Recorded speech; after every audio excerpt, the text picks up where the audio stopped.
মৃত জনি হত্যা মামলার রহস্য উদ্ঘাটন হয়েছে। এই সংক্রান্তে ২ জন আসামি গ্রেপ্তার হয়েছে এবং এই সংক্রান্তে স্বীকারোক্তিমূলক জবানবন্দি বিজ্ঞ আদালতে প্রদান করেছে। আপনারা সবাই অবগত আছেন যে পুরনো মামলা, বিশেষ করে ১.৫-২ বছরের পুরনো মামলা, এগুলার আহ, সঠিক ঘটনা উদ্ঘাটন করা অনেক ক্ষেত্রেই কঠিন হয়ে যায়, যেহেতু পুরনো তথ্য উপাত্ত এবং পুরনো আসামিদের খুঁজে বের করা সময় সাপেক্ষ ব্যাপার হয়েছে। ঘটনার প্রেক্ষাপট ছিল ২০২৪ সালের ১২ই ডিসেম্বর। ২০২৪ সালের ১২ই ডিসেম্বর এই যে ভিকটিম হাসিবুল ইসলাম জনি, তার ২ বন্ধু সুহাগ এবং রানা সহ আশুলিয়া থানাধীন মধুপুর এলাকায় জনৈক নাজমুল হোসেনের পুকুরের পাশে রাত ৮টার দিকে বসে আড্ডা দিচ্ছিল এবং তাদের তথ্যমতে তারা সেখানে ফ্রি ফায়ার গেমস খেলছিল ৩ জন বসে। এর মধ্যে আমাদের তথ্যমতে ওখানকার যে তার বন্ধু সোহাগ, সে এখানকার মাদক ব্যবসার সাথে জড়িত এবং এরা কম বেশি সবাই মাদক বিক্রির সাথে জড়িত। মাদক বিক্রি নিয়ে তাদের ওখানে ২টা গ্রুপের পাল্টাপাল্টি ক্ষোভ ছিল ব্যবসা এলাকার আধিপত্য নিয়ে। তারই প্রেক্ষাপটে এরা যখন ৩ জন, এই হাসিবুল ইসলাম জনি, তার সাথে রানা এবং সোহাগ ওখানে বসে মাদকের খাচ্ছিল, প্লাস এটা বিক্রয় করে এবং ফ্রি ফায়ার গেমস খেলছিল, তখন রাত ৮ ঘটিকার দিকে ৬-৭ জন ব্যক্তি এসে রাতের অন্ধকারে তাদেরকে ধাওয়া করা যখন যেহেতু রাত ছিল, সেখানে সোহাগ এবং রানা ওই পার্শ্ববর্তী জনৈক নাজমুল হোসেনের পুকুরে ঝাঁপ দেয়। এরকম যে এই শাহজালাল সরকার এবং সাইফুল ইসলাম সহ আরো অজ্ঞাতনামা ৮-১০ জন আসামি মিলে রাত ৮টার দিকে প্রথমে এই ৩ জনকে আক্রমণ করে। এর ঘটনার আরো আধা ঘন্টা আগে এদের মধ্যে একজন অজ্ঞাতনামা আসামি এই রিপনের কাছে, এই সোহাগের কাছে মাদক কেনার জন্য আসে। মেনলি তাদের ইয়াবা ব্যবসা ছিল বলে তদন্তে জানা যায়। তাই সেখান থেকে তাদের দ্বন্দ্ব, কারণ এখানেও ২ দলের মধ্যে দ্বন্দ্ব ছিল মাদকের ব্যবসা। পরবর্তীতে রিপন যখন এখান থেকে চলে যায়, আমাদের যে তদন্তে আসতেছে, তখন সে এই সাইফুল এবং এই শাহজালাল সরকার সহ আরো ৮-১০ জন আসামি লাঠি সোঁটা নিয়ে এসে এদেরকে আক্রমণ করার এক পর্যায়ে ২ জন পুকুরে ঝাঁপ দেয়। অন্ধকারে ঝাঁপ দিয়ে তারা ছাড়তে চলে যায়। আর যে ধরা পড়ে তাদের হাতে, এই হাসিবুল ইসলাম,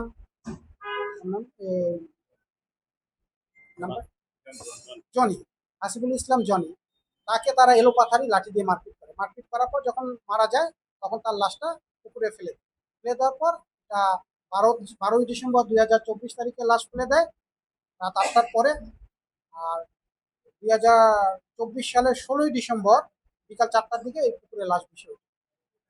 তা এটা হচ্ছে যে পিবিআই দীর্ঘদিন তদন্তের পর বা দীর্ঘদিন এটার বিষয়ে সম্মিলিত প্রচেষ্টার পর আমরা এটার এই প্রকৃত ঘটনা উদ্ঘাটন করতে সক্ষম হয়েছি এবং আমাদের অতিরিক্ত আইজিপি পিবিআই প্রধান মহোদয়ের নির্দেশনায় আমরা দীর্ঘদিন ধরে মামলাটার পিছনে কাজ করেছি।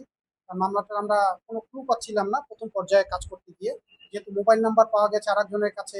ঘটনার প্রেক্ষাপটের পর আসামি এবং তার সাথে বন্ধু উভয় পক্ষই পলাতক ছিল, যার জন্য আহ, প্রকৃত ঘটনা উদ্ঘাটন করা একটু দীর্ঘ সময় লেগেছে। ইনশাল্লাহ এটার এখন প্রকৃত ঘটনা আমরা জানতে পেরেছি। আমরা এই ডিসিজড জনির বাবা মাকেও আমরা ঘটনা অবহিত করেছি এবং এই সংক্রান্তে ইতিমধ্যে বিজ্ঞ আদালতে স্বীকারোক্তিমূলক জবানবন্দি প্রদান করেছে। আমরা এটা নিয়ে ফার্দার আরো ইনভেস্টিগেশন করছি এবং অজ্ঞাতনামা যেসব আসামিদের নাম আমাদের কাছে এসেছে, আমরা তাদের জন্য গ্রেপ্তারের চেষ্টা অব্যাহত আছে। পিবিআই ঢাকা জেলা আমাদের আওতাধীন এলাকায় আমরা এই সমস্ত পুরনো বা যে মামলাগুলো শনাক্ত হয় না, সেগুলো শনাক্ত করার ব্যাপারে আমরা সর্বাত্মক প্রচেষ্টা অব্যাহত রাখি। হয়তোবা দীর্ঘ সময় লাগে, কিন্তু একটা পর্যায়ে এসে ইনশাল্লাহ আমরা এই যাদের সেবা প্রত্যাশীদের বা ভুক্তভোগীদের আমরা এই প্রত্যাশিত ফলাফল দিতে পারবো বলে আমরা আশা ব্যক্ত করি। ধন্যবাদ। চলে যায়, তাদেরকে ধরতে পারে না, কিন্তু আসিফুল ইসলাম জনিকে ওইখানে রাতের আধারে ধরে ফেলার পর আসিফুল ইসলাম জনিকে তারা ওইখানে এলোপাথারি লাঠি দিয়ে মারপিট করে। মারপিট করা অবস্থা এক সময় যখন সে বুঝছে যে মৃত অবস্থা, তখন তাকে ওইখানে পুকুরে ফেলে দিয়ে এই যে আসামি পক্ষ তারাও ওখান থেকে চলে যায়। এবং এই জনির যে বন্ধু ছিল রানা এবং সোহাগ, তারাও ওই ঘটনার পর ওখান থেকে আত্মগোপনে চলে যায়। পরবর্তীতে এই জনির পরিবার তাকে খুঁজে না পেয়ে 12 তারিখ রাত থেকে নিখোঁজ। 13, 14, 15 তারিখ তারা খোঁজাখুঁজি করেছে, খুঁজে না পেয়ে তারা 16 তারিখ বিকাল 4টার দিকে এই পুকুরেই, নাজমুল সুলের পুকুরে জনির লাশ ভেসে ওঠার পর এই ভিকটিমের বাবা 18 তারিখ গিয়ে আশুলিয়া থানায় অজ্ঞাতনামা আসামি দিয়ে একটি হত্যা মামলা রুজু করে। পিবিআই টিম প্রথম থেকেই এই হত্যা মামলা রুজু করার থেকেই ছায়া তদন্ত শুরু করে এবং এটার বিষয়ে সার্বিক নজরদারি রাখে।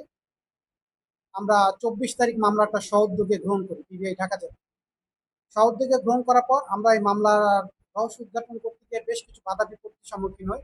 প্রথম হচ্ছে যে যারা রাতের অন্ধকারে যারা আসামি ছিল তারা, তাদের শনাক্ত করা যাচ্ছিল না। আর দ্বিতীয়ত ছিল এই লোকের ছেলের সাথে যে অন্য দুই বন্ধু ছিল, তারাও ঘটনার পর আত্মগোপনে ছিল। পরবর্তীতে আমরা এই জনির মোবাইল কল লিস্টের সূত্র ধরে একজনকে পাই, তার নাম হচ্ছে ইব্রাহিম। ইব্রাহিমকে জিজ্ঞাসাবাদে জানা যায় যে এই সিমটা মৃত্যুর কয়েকদিন আগে সে তার বন্ধুকে দিয়ে দিয়েছিল, কারণ এটা বিকাশ নাম্বারে তারা ট্রানজাকশন করে। কিন্তু সে বাবা মায়ের সাথে এই নাম্বারে হোয়াটসঅ্যাপ থেকে কথা বলে।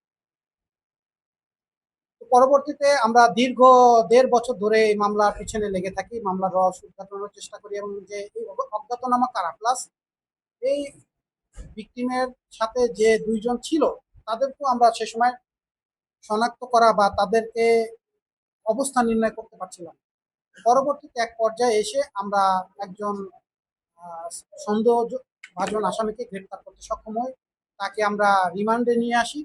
রিমান্ডে এনে জিজ্ঞাসাবাদের এক পর্যায়ে সেই ঘটনার কথা স্বীকার করে। তার তথ্যের ভিত্তিতে আমরা আরেকজন আসামিকে গ্রেপ্তার করি, তার নাম হচ্ছে সাইফুল ইসলাম। আর আমরা প্রথমে যে আসামিকে রিমান্ডে নিয়ে এসেছিলাম তার নাম হচ্ছে শাহজালাল সরকার। নগদ নিয়ে এলো হার না মানা হার অফার। সর্বনিম্ন 10,000 টাকা রেমিটেন্স নগদে পাঠালে থাকছে স্বর্ণের হার জেতার সুযোগ। ইসলাম জনি আমার ছেলে, ছোট ছেলে। কি হয়েছিল একটু আমাদের আসলে এই ঘটনাটা হচ্ছে 12 তারিখ বৃহস্পতিবার ওর আম্মুর সাথে ফোনে কথা বলছে। ওর আম্মু তখন রংপুরে ছিল, আমাদের গ্রামের বাড়ি রংপুর। ওর আম্মুরে বলছে যে আম্মু আমি আব্বুর কাছে যাচ্ছি, আমি একটা প্রাইভেট কোম্পানিতে জব করতাম। এটা হচ্ছে ফ্যাক্টরির নাম হচ্ছে রংধনী স্পিনিং মিলস লিমিটেড। এটা হচ্ছে আসলে ইপিজেডের অপোজিট পাশে।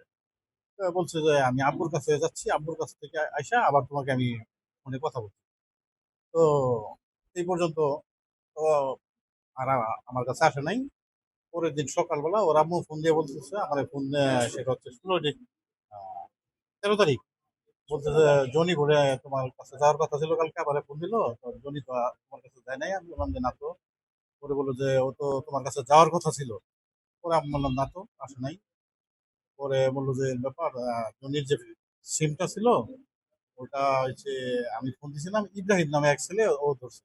বললো কেন ইব্রাহিমের কাছে কেন? পরে বললো যে জনির ফোনটা এত ইয়া ছিল, বিকাশ করা ছিল, ইব্রাহিম ওর কাছ থেকে নিচ্ছে, ইব্রাহিমের ফোনে বিকাশ নেই। পরে বললাম আচ্ছা আমি ঠিক আছে, আমি খোঁজ দিচ্ছি। পরে আমি বিকালবেলা গেলাম, ইব্রাহিমকে খুঁজে বার করলাম। ইব্রাহিমকে আসলে আমি চিনতাম না, পরে ফোন দিলাম ওই নাম্বারে। পরে বললাম যে কি ব্যাপার, আমার ছেলের সিম তোমার কাছে কেন, আর আমার ছেলে কই? পরে বললো যে আঙ্কেল গতকালকে রাত্রে এখানে একটু ঝামেলা হয়েছিল। তো ইয়া হয়েছিল, যদি আছে কোথাও না কোথাও আছে, 2-1 দিনের মধ্যে আপনি টেনশন করেন না, ফিরে আসবে। আমি ওই নিয়ে মানে আমার আত্মীয় স্বজন যে যেখানে আছিল খোঁজ টোজ দিছি। যে জায়গায় বলছে যে গেন্দাম হয়েছে আমি ওই জায়গায় মানে গেছি আমার এক বন্ধু সহ। যা জিজ্ঞেস করলাম যে গতকালকে যে এখানে কোথাও গেন্দাম হয়েছিল, বললো যে না কোনো গেন্দাম হয়নি।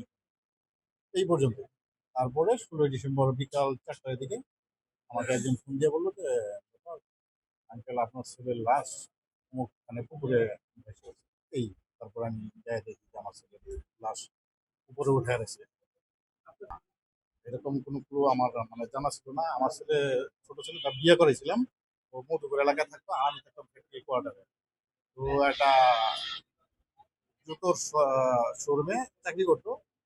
পরে বললো যে আব্বু আমি চাকরিটা বাদ দিচ্ছি, আমি কোর্টে একটা মানে চুক্তি নিয়ে ব্যবসা করবো, আমাকে কিছু টাকা দাও। আমি বলছি যে আমি স্যালারি পাই, আমার তো কোম্পানি চাকরি, 12-13 তারিখে স্যালারি। আমি বললাম যে স্যালারি পাওয়ার পরে কত টাকা দিতে হবে? বললো যে আপু 30 থেকে 50 হাজার টাকা। পরে বললাম আচ্ছা ঠিক আছে, আমি স্যালারি পাই, স্যালারি পাই তোমাকে দেবো। স্যালারি বা আসলে পাওয়ার কথা আমি 13 তারিখে, তার আগেই তৈরি করতাম এই পর্যন্ত। মধুপুরে আমার ছেলে ওদের সাথে নাকি চলাফেরা করতো। ইব্রাহিম একটা গ্রুপ, আর এই যে বললো যে এই পাশে মানে যারা আমার ছেলের হত্যার সাথে জড়িত, এই যে সাইফুল বা যারা জড়িত, এদের একটা কি একটা গ্রুপ। পরে মানে এখন শুনতে পারলাম যে মাদকের সাথে জড়িত ছিল বা টুকটাক মাদক এ করতো। আমি কিন্তু যখন ও 1.5 মাস চাকরি ছেড়ে দিচ্ছে, তখন থেকে আমি ওর বাসার খাবার খরচ সব খরচ টরচ আমি নিজে বহন করতাম। আমি জানতাম না, আমি জানি না কখনো জানতাম না। না না, আমি জানি না। আমি 21 বছর না ওইরকম হবে না। বলি আমি 2002 সালের জন্ম আর কি। আচ্ছা, মা বললো যে এখন পিবিআই কাছে মামলাটা আসছে, আমি আশাবাদী পিবিআই সঠিক তথ্য উদ্ঘাটন করে আমার ছেলের সঠিক বিচার আমি পাবো, আশা করি। কারণ পিবিআই যে এখন যে কর্মকর্তা, উনি খুব মানে অনেক ভালো একজন ব্যক্তি। উনি শ্রম দিয়ে আমার ছেলের এই হত্যাকারীদেরকে মানে উদ্ঘাটন করতে পারছে। এই জন্য ওনাকে আমি আমার পক্ষ থেকে ধন্যবাদ।